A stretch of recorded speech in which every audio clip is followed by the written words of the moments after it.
សួស្តីដល់មកបុកហុកឲ្យពុកម៉ែបងប្អូន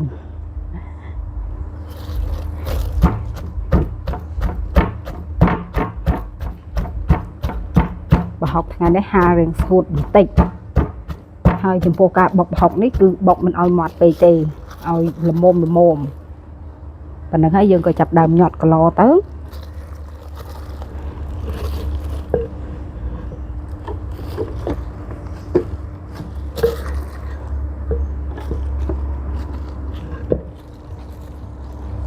ដឹងបានប្រមាណគីឡូទេ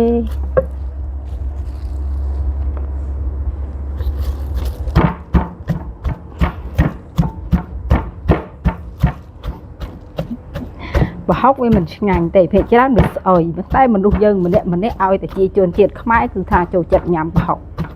ពីពិសេសនាងខ្ញុំនិយាយថាច្រាំប្រហុកសាំងគឺថាចូលចិត្តញ៉ាំលេខ1តែម្ដង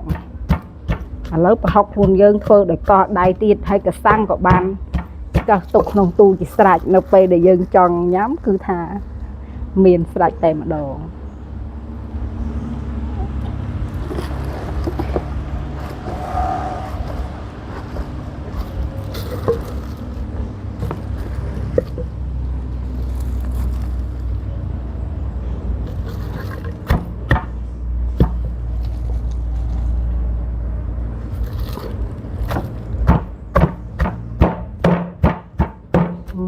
នេះស្ងួតបន្តិចស្ងួតពេកចឹងបុកអត់ចង់បែក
នៅខាងពុកម៉ែបងប្អូននៅពេលដែលធ្វើប្រហុករួច